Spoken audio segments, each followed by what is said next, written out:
Yeah.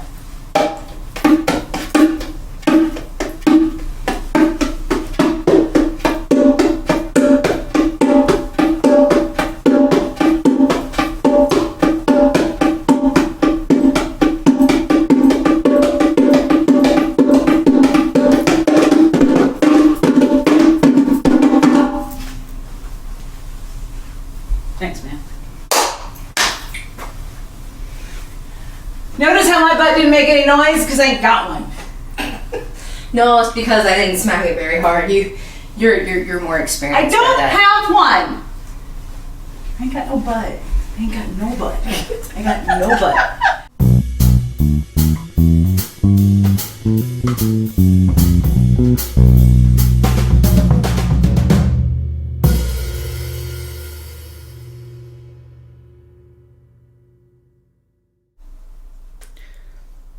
They already know I'm the cool aunt. I'm the cool aunt.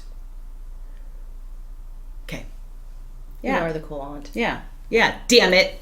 And I'm going to be another cool aunt. Yeah, you are. To your child. Yeah, you are. Darren's going to hate me so much. Oh, I think there's definitely going to be some butting of heads when it comes to certain things. I mean, even Darren and I butt heads, even when we talk about things with our future child that is not even here yet, you know, with different parenting styles, because he was raised almost completely opposite than what I was. And you were a pretty sheltered child compared to me. I was, I mean, and I was sheltered in some instances, and then there are other instances where I wasn't. Because, for instance, my mom, whenever I was 14, 15 years old, when I was a freshman in high school, I was dating a senior, and she would allow me to get into his car, and we would go racing on 39th Street, back when that was a thing. Oh, girl, it's still a thing. I haven't seen as many racers on 39th Street in the last few years. I hear people racing all over town. But it used to be like an event. Like, I can't remember what day if it was on. It was on like a Friday night or a Saturday night or whatnot. But literally, people in their streetcars would line 39th Street. I mean, just literally line 39th Street. And there would be drag racing up 39th. And we would partake in that. And I wouldn't be coming home until, 3, 4 o'clock in the morning. And again, I was 15. So, yes, I was sheltered in some instances because my mom wanted to be in control of everything. But at the same time, I think she allowed me to have a lot more liberties than what other parents allowed their children to have. I remember, I think I was 16, 17. Like, I had my own car. And I went and stayed the night at a friend's house. Not you, obviously, but a different friend. And it was like 11 o'clock or something, and I was like, hey, I'm hungry. You guys hungry? Let's go to Taco Bell. Back whenever I enjoyed Taco Bell a lot. And my friend that I was staying with, she's like, oh no, we're not allowed to leave the house after 9. We're not allowed to leave. And I'm like, I'm sorry, what? And DoorDash wasn't a thing yet. Yeah, exactly, because this is 2005, 2006, something like that. Yeah, and she's like, oh no, we're not allowed to leave after 9 o'clock. And I was like, I'm hungry. I have a car. If I want to go to Taco Bell. And these ain't my parents and this ain't my house. I'm going to do what I want. I know, I'm like, if I want to go get some God blessed Taco Bell, I'm going to go get me some Taco Bell. Did you go get some Taco Bell? At this point, I can't even remember. I just remember that particular moment sticking out in my mind. That we were like 16, 17 years old, had driver's license, had our own cars. Yeah. And she was like, oh no, we can't leave the house after 9 o'clock. And I'm like, and here I am. I'm going out and, drag racing on 39th Street until 3 o'clock in the morning with my boyfriend that was 4 or 5 years older than I was. I mean, I love it. I love seeing your rebellious side come out. There are some things, I think I take people by shock sometimes, because we went on a team outing when I was on my previous team at work. We went on a team outing and we went to Pho 39 for lunch because they were like, okay, Rachel, it's, you know, this time it's your suggestion. Where do you want to go? And it was really cold outside, and I was like, let's go to Pho 39, you know, hot pho on a very, very cold day, blah, blah, blah, blah. Anyway, so we're getting out of the car, and I'm like, man, being here just brings back memories. I was like, back whenever I used to drag race on this street, and they all looked at me and they're like, I'm sorry, you used to do what? They're like, that just seems so not you. It really doesn't. And I got a little wild side. Girl, when you were in high school, you were wild. And I think that's why, like, the person that you are now versus, like, the person that I met in high school, I'm like, you know, where did all this anxiety come from? I don't remember you being this anxious. And it's inherited. Thanks, Mom. But yeah, I mean, and it's still in there. You know, my grandfather, he had a Harley Davidson Road King, you know, motorcycle, and I would go on Harley trips with him, and that's where my love of motorcycles came in. And then when I was 19 years old, I started dating a guy that I definitely probably should not have been dating, because he was introduced to me by Stacy. Right? So I started dating this guy, and he had a Kawasaki Ninja. And I remember I would be on the back of his Kawasaki Ninja, and he would do things like he would do Papa Wheelies with me on the back. And, you know, I'd be holding on really tight. And I'm sure you would be going like, woohoo! And the whole time. Pretty much, yeah. And apparently I didn't go as far as, like, his ex would go, because he would do, like, these really deep turns where if I was to, like, stick my hand out or... You would lose it. Yeah, I would lose it because it'd be dragging the ground. And he'd be like, well, my ex-girlfriend, you know, she used to wear knee pads because she would actually stick her knee out whenever we do these wide turns, and her knee would be dragging on the ground, and we would do that on purpose. And I'm like, look, I'm cool with your Papa Wheelies and everything. That's fine. Whatever. I was like, but whenever you have us literally at like a 35-degree angle, I'm like, I feel like I'm about to... Right. I'm not going to choose road rash. Right? It's like, today you can have a normal day and leave with all of your skin intact, or you can choose road rash. Or losing a finger or something, losing a limb. Busting a kneecap. Because here's the thing, is like, you know, good for your ex-girlfriend having all this faith in you. You're still a stupid boy. That's my mentality. Yeah. Anyway. And if this also gives any sign to how much of a jackass this person was, I'm going to be very open here. I made the mistake of losing my virginity to this person. And, you know, a lot of people, when they think about losing their virginity, they think, oh, you know, hopefully it'd be like some kind of romantic thing, you know, like in the heat of the moment, you know, or even some people are like, you know, oh, you know, maybe we just got lost in the heat of the moment in the back of the car or something like that, you know, with all this wonderful music playing. And no, that's not my experience. My experience... That's not most heterosexual people's experience, from my understanding. I don't talk to a whole lot of other heterosexual people about how they lost their virginity, but I know that mine particularly was just disappointing because I lost mine in his bed, which he lived in a roach and flea infested rent house off of 10th and Portland. And I know, it was so gross. It was so gross. But I was 19 and... Was it his place or his parents' place? No, it was his place. He was renting it. And he was probably, like I said, 3 or 4 years older than me or whatnot.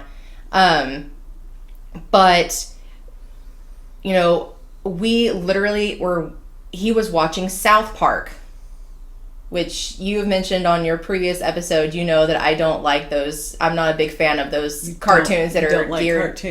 Cartoons but that are geared how towards romantic adults. is it to, like, lose your virginity to... Well, we're going down South Park. Well, and no, it wasn't even that song. It was literally, I lost my virginity to the background sounds of the, she's a big fat bitch, biggest bitch in the whole wide world. Yeah. It was not romantic. It was not a turn on at all. It was one of those things to where it just, I don't know, it just kind of happened. It was probably one of those like, hey, do you wanna? Okay, yeah. Yeah. How long did it last? Like 15 seconds, 20 seconds? I don't even remember at this point. I just remember also he was not that well equipped, is the way I'm gonna put it. At one point, I literally turn around and I kind of say under my breath, I'm like, "Are you in yet?" And and I realize at that point, like, I'm feeling him push up against, and I'm like, oh, this is happening right now. Okay, all right. When I say that he was not well equipped, that's what I mean. He was not well equipped. Okay, so the first guy that I like fooled around with, because nothing actually happened. He likes to tell people it did. This guy liked to tell people that things happened. Things did not happen. I'm not going to say his name, but we worked with him and went to school with him.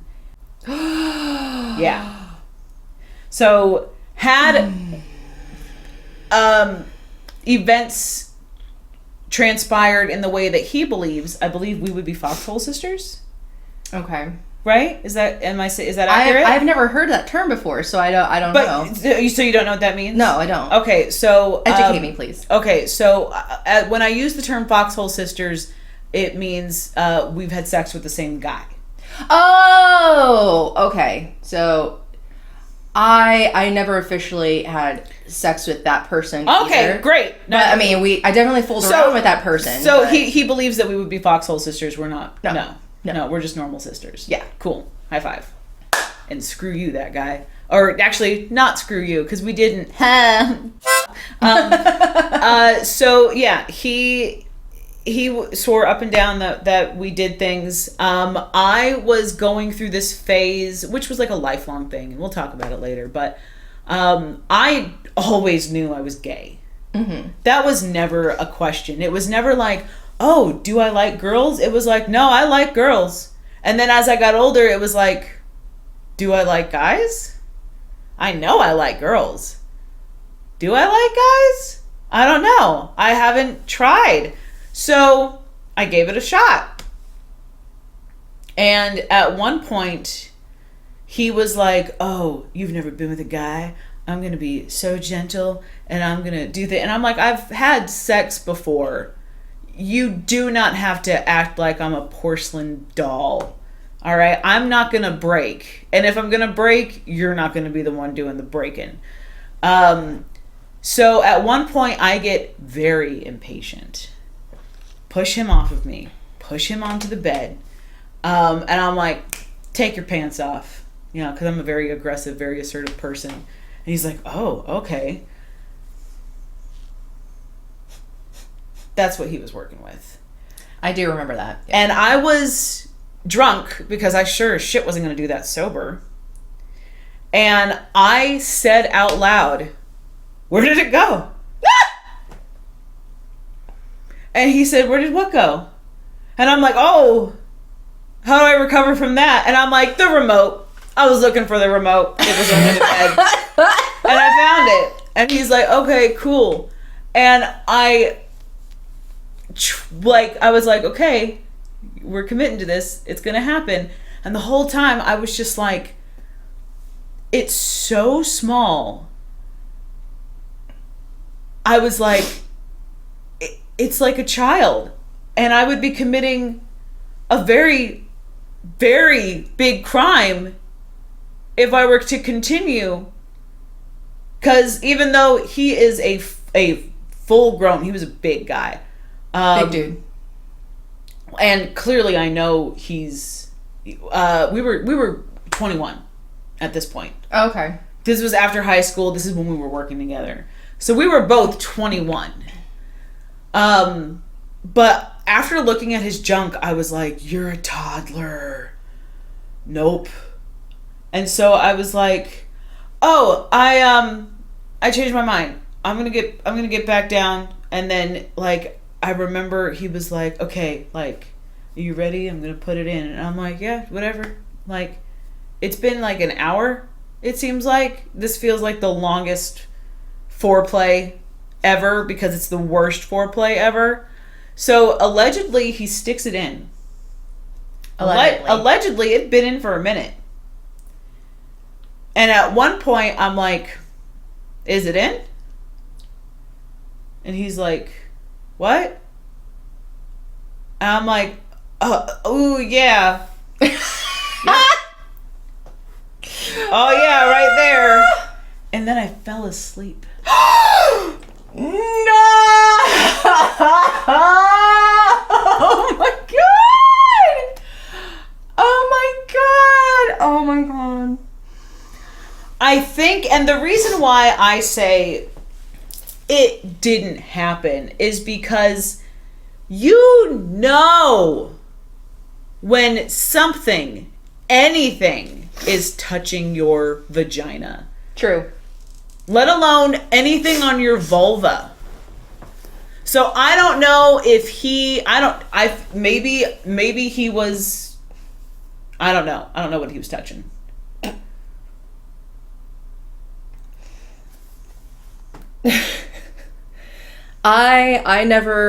We never even got that far, but I mean, I dated him in high school for a very short period of time. And as, you know, young high schoolers will do sometimes, you know, you fool around or whatnot. And I do remember with us just fooling around that, yeah, he also was not equipped. Yeah, which is like sad. And because I'm a very aggressive, very assertive person. When I was talking to him and I was like, I've known you for a while. I trust you. I'm going to let you have sex with me. I asked him while on break at work, so how big is your dick? Very forward, but okay. And he was like, erect. And I'm like, well, I don't give a shit about how big it is flaccid. And he's like, 8 inches. Bullshit. In what universe is this 8 inches? That's literally, because to scale, do I need to do this for the internet people? To scale. Because I was even like,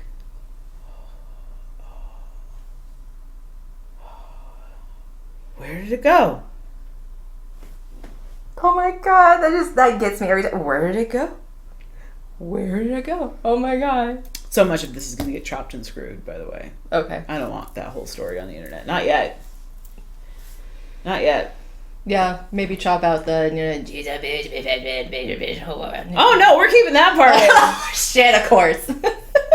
Oh yeah, we're keeping that part in. Yeah. So, but after many years of, because I didn't question whether or not I was attracted to men again until I was in my 30s. So it was a good 8 years between like, maybe I do, let's give it a shot. And then I was and then like as soon as I hit 30s, I was like, maybe? I don't know. But then didn't actually do anything about it. I never did anything with men again until I guess this would have been 2021. That was the year that Darren and I got married. Yeah, so that was 3 years ago? Yeah. Well, we're in 2024, so yeah. Well, yeah. Yeah, 4 minus 1. Yep, that's 3. Yep. Yeah. So, between the age of 21 and the age of however old I was in 2021. Well, you are 37 now. Yeah. So 37 minus 3, 34? Yeah, so 22, about 22 years? Nope. About 12 years? I didn't go to school for math. Math ain't mathin'. So it was about 12 years later that I was like, yeah, men, why not? They don't all suck. No, they do. But yeah, I was like, yeah, let's try men. And then I was like, okay, I didn't hate that. Let's try it again. Oh, I actually enjoyed that. Let's try again. Nope. Let's try again. Nope. Let's try again. Yes. So at least the last time I had sex with a man, it was like great. And now something in my body is just like, never again. Well, at least you could say that you went out with a bang on that one. Oh. Quite literally. And maybe it was just like, it was so good that I'm like, ended on a high note. Ended on a high note. It's probably never going to be that good again. And also, men disgust me. You know, and somebody that I was working with, he was like, I just don't think you found the right guy. And I'm like, I don't think the right guy exists. Because as soon as they find out that I have slept with women and I am attracted to women, they get real into their feels. True. You know, like, because you have to understand, I've always known I like women. I'm never going to stop liking women. If I fell in love with a man tomorrow and got married to him, I would be shocked. I would still need to eat pussy. I'm never going to stop liking women. I love women. And I've never connected with a dude. It was just sex. And I think right now my track record is maybe 3-3. 3 really awful. 3 pretty good. So, well, I mean, you know, like I said, I agree on ending on a high note. I mean, obviously, if you feel like you need to have the need to go seek something out, you know, best to you. You know, hope you find, you know, somebody that's really good. But, you know. Yeah. I need a wife. I would like a wife. May I please have a wife? Wife, please come. Jenn, she's single. She's gorgeous. She's got cats. She can sing very well. She has her own place. She's independent. Yet she is very, very caring. And she will take care of others that she loves like nobody's business. Yeah.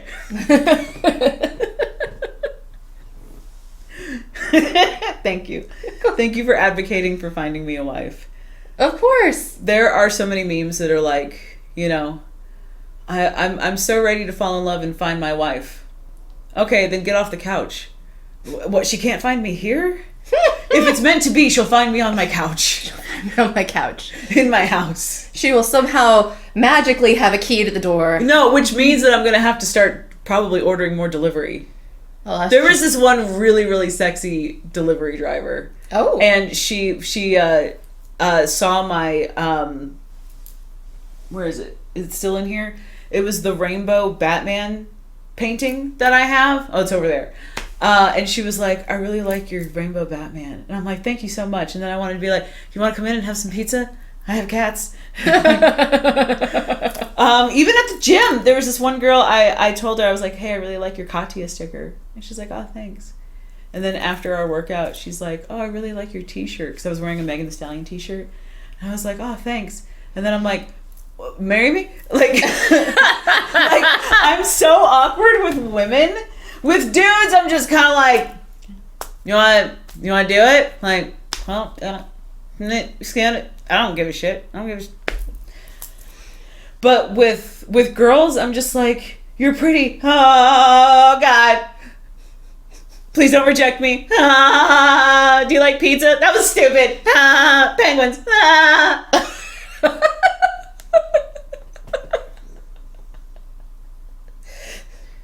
Oh my God. Yeah. So cute blonde with the Katya sticker. Hi, I'm Jenn. Delivery driver that liked the rainbow Batman. Hi, I'm Jenn.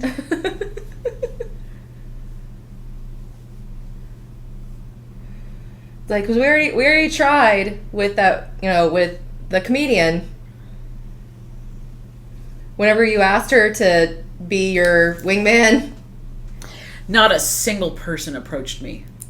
Not a single. I should have just posted up in the bar and just been like, "Hi, I'm Jen, the one from the thing. Hi, it's me. Hi, I'm Jen, the one. Hi, I'm Jen. Yes, I am Jen. Hi, I'm Jen.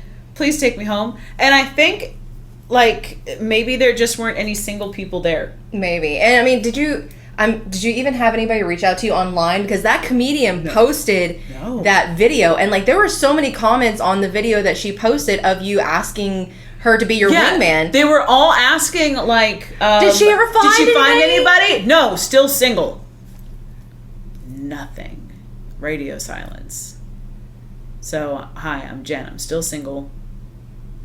She still has cats. I still have cats. She still loves Prince. Yeah. And Clearly. she plays bass. And also Batman and Bath and Body Works and my best friend Rachel and penguins. That's me in a nutshell. And pizza? Yeah, I do love pizza. You know, I was actually, so segueing again, the other night, it was Friday night, we did a team outing, and we went to the Parlor. It's not a restaurant, it's like kind of like a bar, it's downtown, and it has... Okay, so this isn't like a team lunch. No, it's not a team lunch. This was like a team outing. It wasn't anything that was sponsored or, paid for by the company or anything like that. It was, hey, let's, grab our spouses. Team building. Yeah. Let's go out in public with each other. And it's mandatory. Well, no, this one wasn't mandatory. But it was, like, oh, hey, let's do, like, a little team bonding thing. Also, we'll consider it kind of like, a fun little Christmas thing or something. I don't know. Anyway, so we went to the Parlor, and somehow the conversation of pizza came up. I think because one of the restaurants within the Parlor is a pizza place, which they have really, really good pizza. And one of my teammates was like, yeah, I'll eat pizza, but pizza is never something that I just, like, have a craving for. Like, I don't ever just say, like, oh, I want pizza. Something's wrong with you.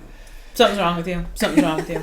Something's wrong with you. She's like, if pizza's there, she's like, yeah, I'll eat it, but she's like, I don't ever just have a craving for pizza, Something's wrong with you. That's kind of what I want to say something's wrong with her. She's a really nice person, but I'm just like, how? Like, I crave pizza probably at least once every couple of weeks. I'm like, oh, I could do, like, a really good pizza right about now. Yeah, something's wrong with you. Something might be wrong with you. I actually did a recording where I was inspired to start talking to myself to a camera in my house alone with my cats. Because I was cutting a frozen pizza. Okay. Because, why not? Even when it's bad, it's still pretty good. And I was just thinking, like, who doesn't like pizza? If you don't like pizza, I don't think I can trust you. And pizza is no different from, like, pasta. So imagine if someone's like, oh, I don't like spaghetti. Or if they're what is wrong with you? Thank you. Or I don't like grilled cheese and tomato soup, because that's also just another variation of pizza. Bread, cheese, and tomato. Bread, cheese, and tomato. That's pasta. That's pizza. That's so many things. Yeah, for sure. That is so many things. I mean, I understand there are people out there that don't like tomato stuff, because I think that was also another part of it is they're like, I absolutely have a friend who is allergic to tomatoes, so I'm like, that's valid. Like, okay, well then obviously you have other options. You have pesto, you have Alfredo sauce, which obviously all those things can be put on a pizza. She's a big fan of the Alfredo, absolutely. And I'm like, so you still like pizza, you just don't have red sauce or anything with tomato in it. Yeah. And people who have, like, celiacs or gluten intolerance or whatever, and they're like, oh, I don't like pizza because of the bread, cauliflower crust. And I'm like, there are variations. Gluten-free. Yeah, you can even have cheese-free pizza. Yeah, that's right. That's right. I mean, for me, it's hard to imagine pizza without cheese, but I know people that have a dairy intolerance and things like that, you know, they... Yeah. And I'm sorry, I haven't been vegan in many years. And when I was vegan, it only lasted for like 3 weeks. But I tried fake cheese, and I was immediately like, just don't try and fake it. Nothing. No amount of seasoned cashew paste is going to take the place of real cheese. So just stop pretending. I told myself, like, just stop pretending, you know. Like, do I care about the animals that much? Clearly not. Which makes me feel bad, but... And I'm lactose intolerant. So if anything, I should stop eating the cheese, but I won't. Because I like it. You just can't eat pints of ice cream anymore. No. Life is short, man, and I'm going to do the little things that still bring me joy. And plus, they make medicines now that actually help with that kind of thing. Oh, yeah. I've been popping Lactaid for years. But even still, like, I will buy Ben & Jerry ice cream. Not sponsored, but I'm open to it. Because they have a whole line of dairy-free ice cream. Yeah, that's right. And it's so good. I don't think I've tried the dairy-free. Oh, it's good. Still the same amount of calories. So don't try and think that it's like a healthy option or anything. But it's dairy-free and I love it. Okay. I might have to try that. So, I mean, I'm not lactose intolerant. I love me some good dairy. She doesn't have any dietary restrictions aside from avocado, and I'm so jealous. And, I mean, there have been times where I'm like, I've even thought about experimenting with that. So, when I was a kid, I did not like avocados. You know, because obviously when you're a kid, you have all these, like, different aversions to things. You're like, oh, I don't like this. I don't like broccoli. I don't like... You know, and then your taste buds change as you get older. Thank Jesus. Right. And I was probably 20, 21, and I went on a date at a Mexican restaurant, and they were like, here, try this guacamole. And I was like, oh, I'm not big of an avocado person. And they're like, just trust me, this guacamole is so good. And I had some, and it was amazing.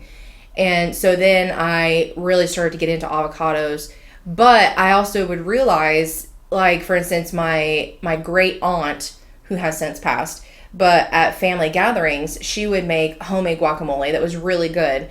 But every time I would get really, really bad stomach cramps afterwards, and I just feel really sick. And I always thought, maybe I'm just overeating at these events. Was it just from her guacamole?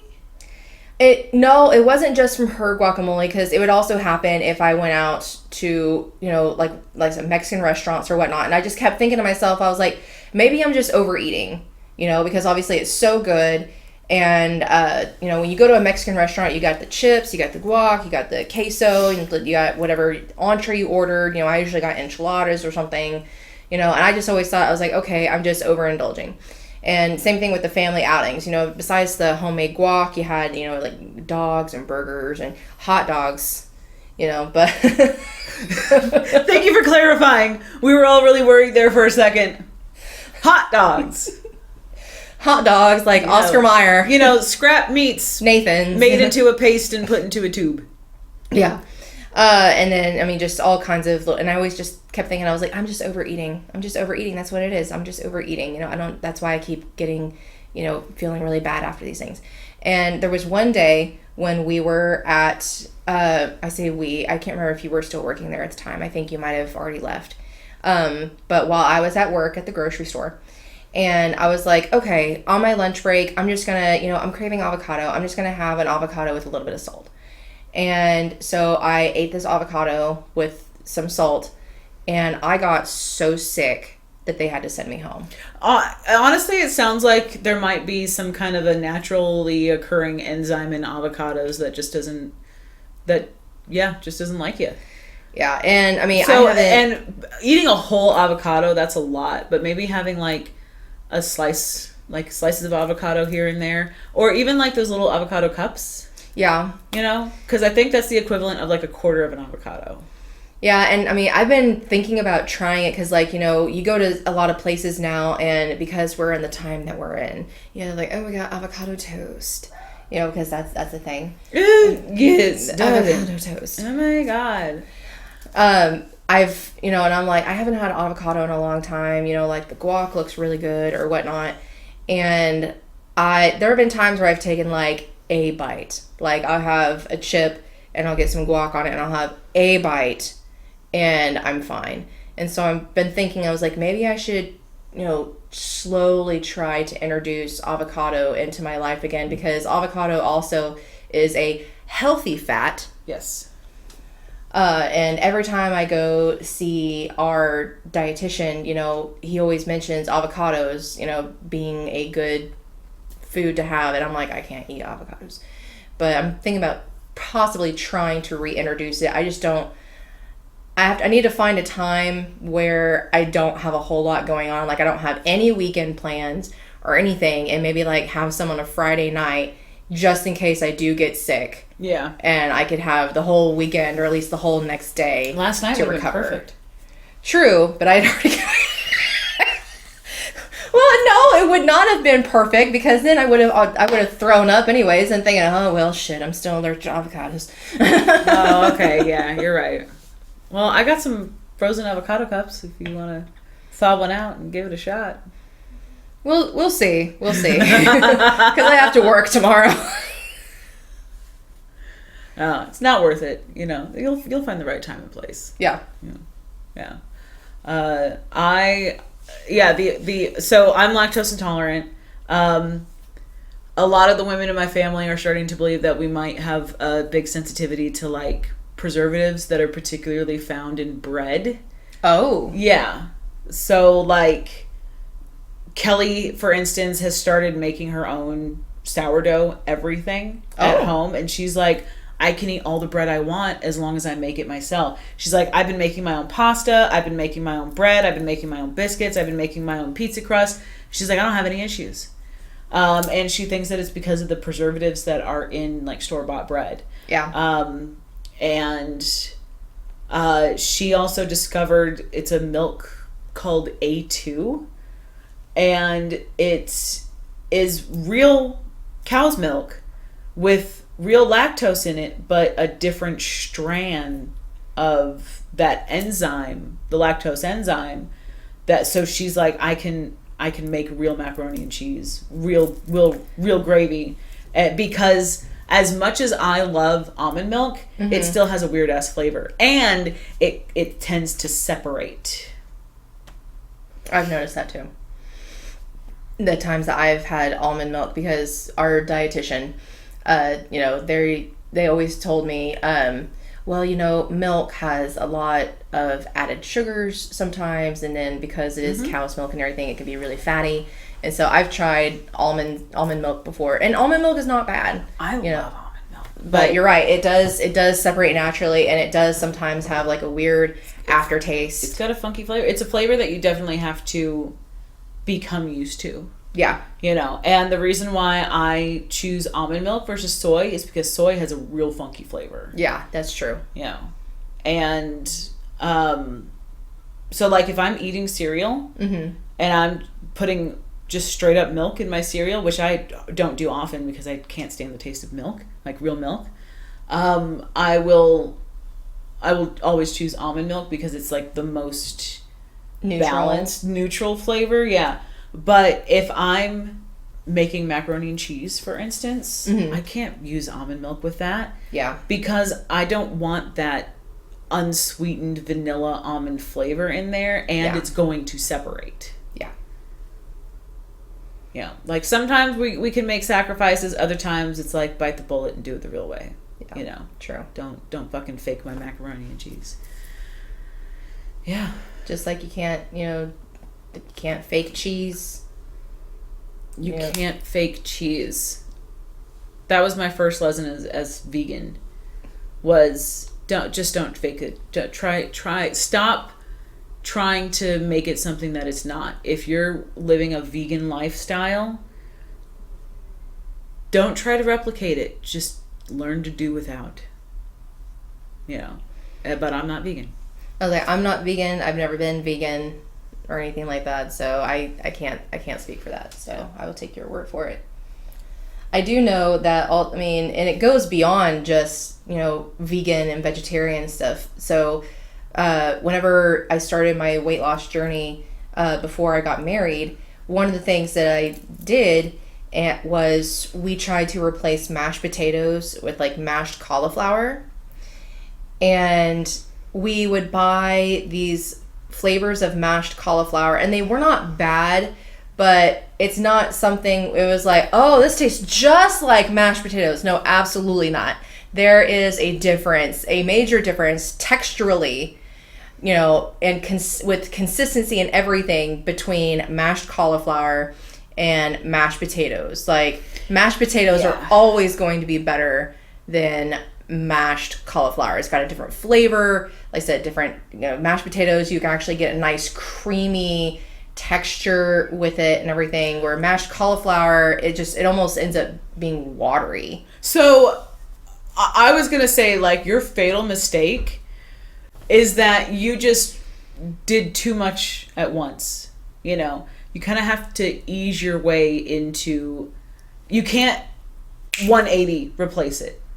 You have to gradually work your way there. So first of all, cauliflower and potato, completely different types of vegetables. Yeah. One's a root vegetable, and that's how you get that creamy texture. Yeah. The other is a floret, which is why cauliflower rice works really well. The first time I replaced normal rice with cauliflower rice, I made a fried rice, and I'm like, this is perfect.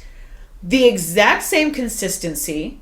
It doesn't taste. I hated the idea of cauliflower taking over everything, because I'm like, y'all, cauliflower tastes like fart. Cauliflower is the fart of broccoli, which is why it's white. It is just, if broccoli farted and then it was petrified and then consumed for whatever reason, that's cauliflower. It is a disgusting vegetable. It smells and tastes like fat. So when everyone was like, ooh, cauliflower crust for your pizza, and I'm like, no, it's just fart crust pizza. Cauliflower rice. But I was on a weight loss journey, and I was like, I was doing keto.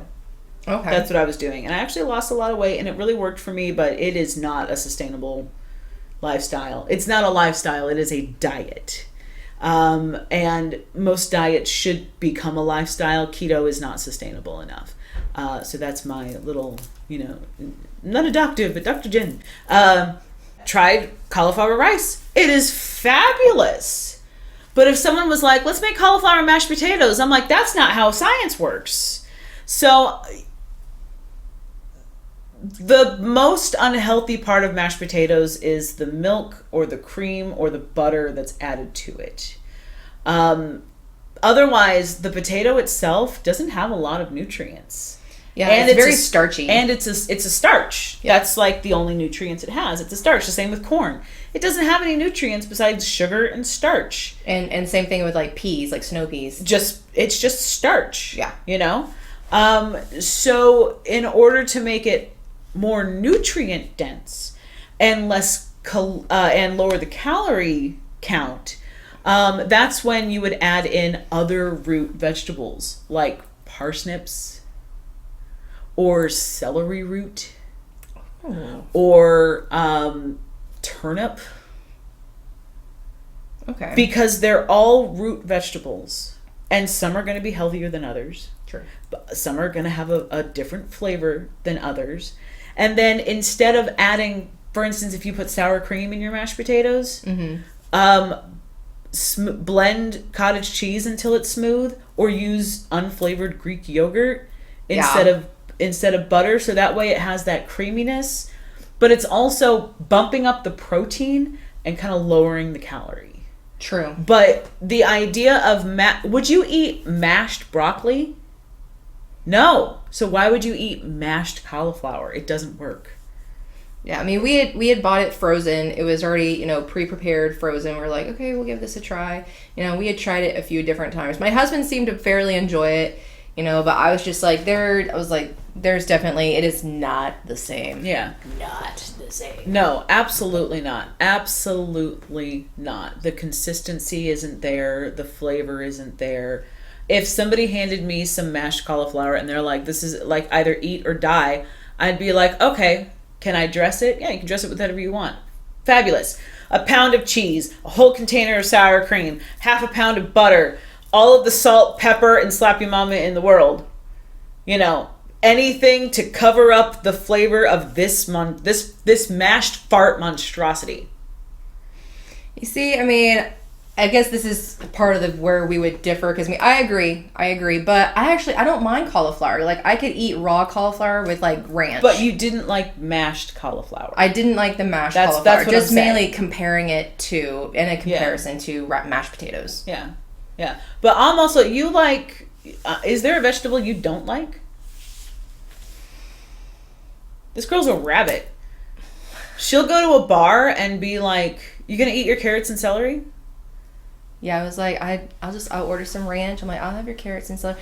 Anytime that we go to that comedy club that we go to, the Bricktown Comedy Club, yes. I wasn't sure we were gonna name drop with that one, but we don't work there, so yeah. True. So Bricktown Comedy Club, shout out to you. We absolutely love going there. We love the Bricktown Comedy Club, and they have some of the best wings, some of the best bone-in wings, and I only ever get the flatbacks because I'm a flatback girl. See, I'm a drum chick. They're amazing. So we can order a set of wings, and you can just have all the drums, and you can have all the flatbacks. Even though you hate fried chicken. I do. I think what I hate about it is I hate the breading, the deep fried grease-soaked breading. It messes with my stomach really bad. Like, if I have fried chicken, then I know probably within an hour I'm going to be in the restroom, and I'm going to be there a while. Well, yeah, that's how grease works. Yeah, it just lubricates your intestines. It's wonderful. Ugh, God. Yeah. I just can't. But I mean, I do love me some. I like me what they call the unbreaded, like, wings. I do like me some unbreaded wings. Well, and here's the thing. I guess I never thought of wings as ever being breaded. There are some people out there that'll do like some really like extra crispy like breaded wings. And that's one of the reasons also where, you know, you had mentioned bone in. That is just wrong. I gotta stand up for a second. Ooh, got a cramp in my leg. Keep talking. No, we can take a break. It's okay. I just had a really weird cramp in my leg. Yeah, I got a dent in my butt. For sure. But to finish the wing conversation, you know, like you said, bone-in wings, I always find that bone-in wings, they usually don't put a lot, if any, breading on those whatsoever. It's the boneless wings that it's basically kind of like a deep-fried chicken nugget. Oh, well, absolutely, which is why it drives me crazy when people say boneless wing. I'm like, call it what it is. It's a nugget. It's a chicken nugget. It's a nugget.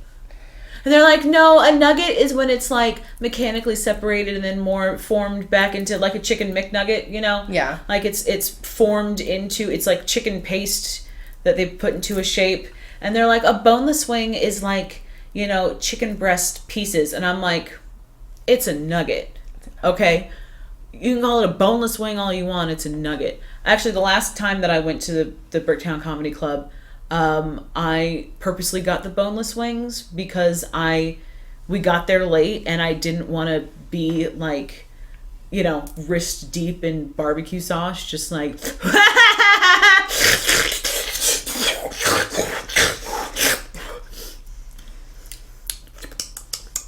so I got the boneless wings so that I was a little more demure. Yeah. But yeah, they're in my experience, wings, bone-in wings aren't breaded. They are shouldn't be breaded. They some people bread them, and I wish you wouldn't. Right. Like, I think Mazio's breads theirs, and they're like, we have famous wings. And so I was like, I'm gonna eat your famous wings. And I was like, why? What is this? Why is there bread on my wings? And it's like a thick dough. Yeah. It is a thick dough on these wings. I'm like, no. You just add seasoning in like some butter, and then you deep fry them bitches. And now, I guess some people will put flour on there, but not a full breading. Yeah. Because when I think of breading, I think of like, okay, so we like dredge it in egg wash, and then we roll it in like breadcrumbs, like flour and breadcrumbs, and then we put it in the egg wash again, and then we roll it again. Like, that's how you do a mozzarella stick. Yeah. That is breading. Yeah. Even fried chicken should not have that. In my opinion. Fried chicken, much like with wings, you kind of coat it in seasoned flour, and that's it. And then you drop that bitch in the oil. So, and also, I don't know where you're eating your fried chicken from. Like, I do not recommend KFC anytime. But Popeyes, the extra, you can get first of all, you don't have to ask for extra crispy at Popeyes because they know how to make fried chicken. I just always found myself to never be a big fried chicken person. Like, even my grandma would make it, homemade. Like, my grandma had this famous fried chicken, and it was really funny because my grandma was so good at making this fried chicken, and yet my grandma does not eat any kind of bird. She doesn't eat turkey. She doesn't eat chicken. No fowl whatsoever. Why? She just doesn't like the texture. She doesn't like it kind of strings, I guess. Oh, that's the best part! For her, it was always a texture thing.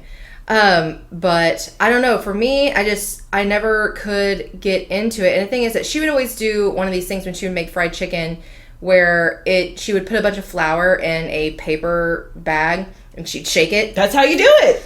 And I don't know. The coating that was on it, for me, I never liked it. And the thing is, you say extra crispy, but I'm like, also, I don't like the extra crispy because it feels like I'm biting into, I'm being stabbed in my lips and in my gums and everything with these sharp edges on all the crispiness. And I'm just like, ow, this hurts. Why do people want to do this?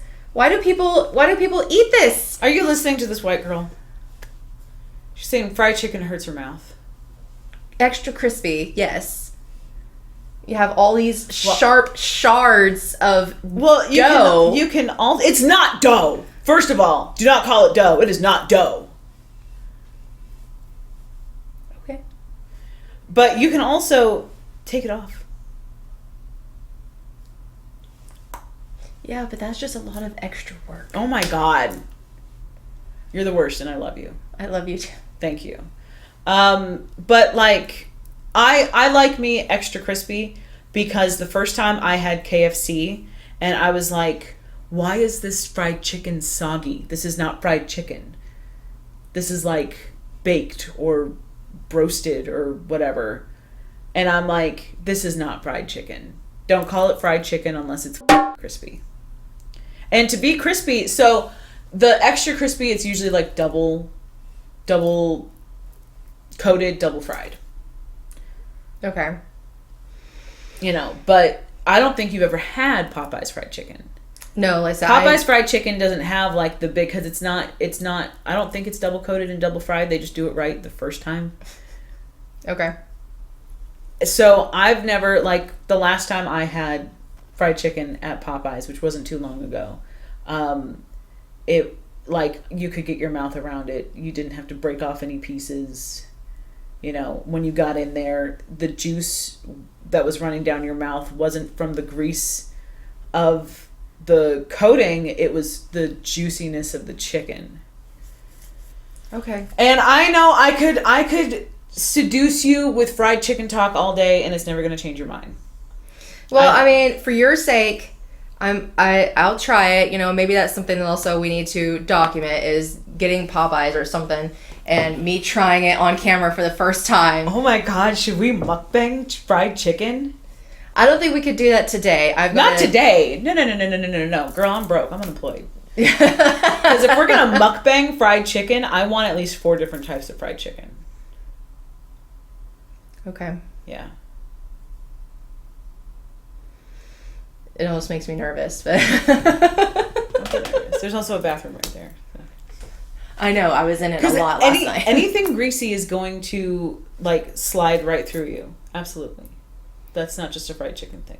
I know, but the thing is, like, I can eat a McDonald's hamburger and it doesn't do that to me. That is not food! That is not food! But we can agree that it's, like, really greasy and everything. It's greasy junk food. What part? What part are you calling greasy? Well, I mean, just the whole thing in general. Like, usually the patty itself is fairly greasy. Obviously, the fries are cooked in grease and all of that. Okay, yes, the fries are greasy. The fries actually turn my stomach, but I still eat them.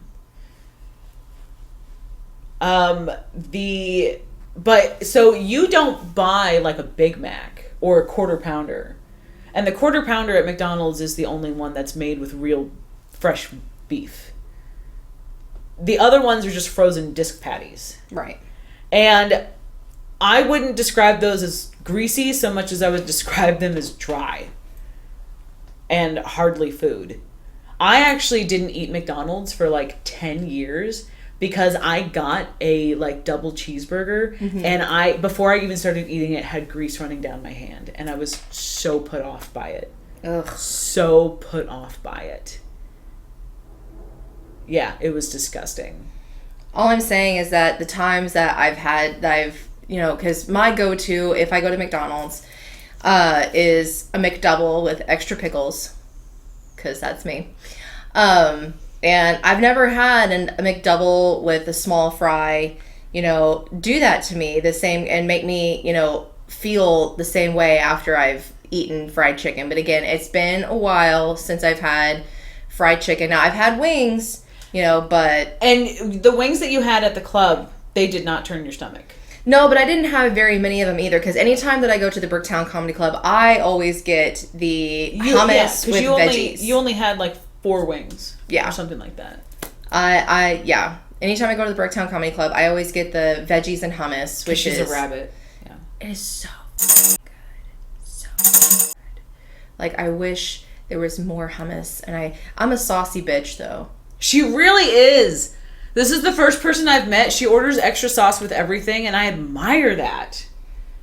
I admire that, because secretly that's what we all want. Sometimes I'm convinced I don't even necessarily want to eat pizza. I just want sauce in my mouth. True. Like, I will order extra marinara on my pizzas, or, like, if Darren's ordering a pizza, I'll order an extra cup of marinara and, like, a cup of ranch or something like that to dip the pizza in. There's nothing worse than, like, dry anything, frankly. I know, like, I also, whenever we go to any kind of Italian restaurant, I always order extra sauce, because for me, they're like, oh, just enough to, cover, slightly cover the noodles or whatever. Like, they'll give you, like, one ladle of marinara for this big bowl of spaghetti, and I'm like, nah, bitch. These noodles need to be swimming. If I can see naked ass noodles, I'ma call somebody. Absolutely not. Absolutely not. Hey, what is your favorite Italian restaurant in North Oklahoma City? That is a great question. I haven't gone to too many Italian restaurants. Usually we do spaghetti at home. But... So you hear that? You want the best spaghetti in North Oklahoma City? Go to Rachel's house. My husband does make some banging spaghettis, and you can't have them, but we will sometimes... Oh, he puts mushroom in them? Yeah, we'll do what they call mushroom meatballs and stuff, where we'll chop up some of the mushrooms and we'll mix it in with the meatballs or whatever, So she's allergic to mushrooms. Please don't kill my best friend. But that just sounds insanely unnecessary. But go on. Your favorite Italian restaurant in North Oklahoma City? Again, it's hard to say. I mean, when we're wanting to do something quick and easy, we'll hit up Fazoli's. But the look on your face. I said favorite, not quick and easy. Well, I'm just going based off what we've had, in the last couple of years. So I don't think Fazoli's is anybody's favorite anything past the age of 5. But I'd have to say right now, probably my favorite Italian restaurant that actually has really good Italian food and spaghetti and everything is Pepperoni Grill. All right. Pepperoni Grill. That's where I found one of my favorite wines. That's true. I was there. Yeah. Like, I took a sip of that wine, and what did I say? Like, oh, bitch. Yeah. It was like, what did I say? Something like, oh my God, that's an orgasm in my mouth. I was going to ask you, like, because a lot of people correlate the sounds that they make when eating food to being the same sounds that they make during sex, because it's all pleasure. So I was thinking, but I think about you a lot. And well, I think about you too. Probably shouldn't. But I was like, I was drinking a wine and I was like, oh, that's really good. And I was like, if Rachel was here, she would go, oh, bitch. And I was like, I wonder if Rachel says that during sex. No. Or like if you were a porn star, if instead of like, ah, you just go, oh, bitch. That's the spot right there. Oh, bitch. No. Have you ever said that? Not during sex, no. Maybe you should, like, I mean, it's really, give it a shot. I don't know. Just for the reaction. Oh my God, Darren. He'd probably lose it. He'd probably be like, okay, we're done. Be 30 seconds. Are you kidding me? If we're done. If I was pleasing a woman and she said, oh, bitch, I immediately would be like, I found the spot. Because it's easy to fake a moan. It is so easy to fake a moan. And most women will innately fake moaning just out of habit. But if somebody, honestly, if I was with a person and she went, oh, bitch, I would think two things. Either, and then I would, initially I would be like, oh yeah, I found it. And then if it wasn't followed with a ow or stop, my thought would be like, did I just break something? I've found that there are levels to my oh bitch, because with food, right? Because you don't do it during sex. With food, You're missing out on an opportunity. But so for instance, I think I bit into that lamb chop last night, and I was just like, oh bitch, that's good, But like when I had that wine, I was like, oh bitch. You had like an outer body experience, and Darren and I both witnessed it. And then you were like, I'm gonna need another glass, and I'm also gonna need a bottle, and then I'm gonna need another bottle, please. I know. I asked them, I was like, is there a way like I can buy a bottle and you guys not open it? Like I could just take it home, and they wouldn't let me do that. Also, they would have charged you way too much. True, because they were charging a lot more than what they do for that wine in store. Oh yeah, they always do. To find that wine in store. I'm glad you did. I finally found that particular wine at Do you Byron's remember what it's Liquor. called? It is. It's a Moscato d'Asti. Where is the wine? You don't have to find it. It's fine. Okay. Well, no. Now I'm on a mission. You're like, now I have to. Yeah. Now I'm on a mission. Oh.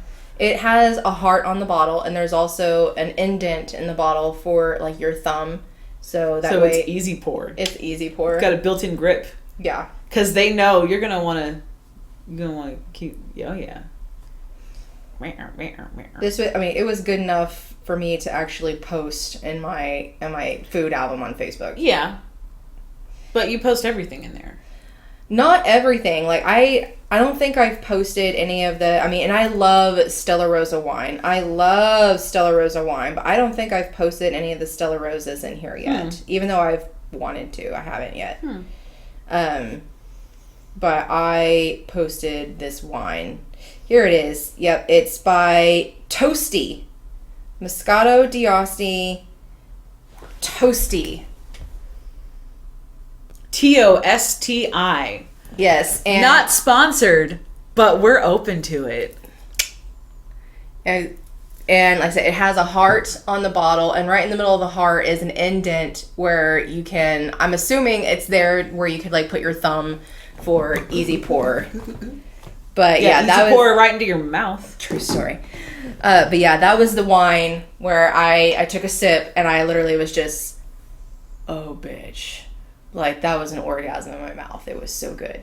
But back to favorite Italian restaurants. Yes. And let me rephrase, because the word favorite is very loaded and very overused. So true. What's some of the best, what I should have said is, what's some of the best Italian food you've had in Oklahoma City?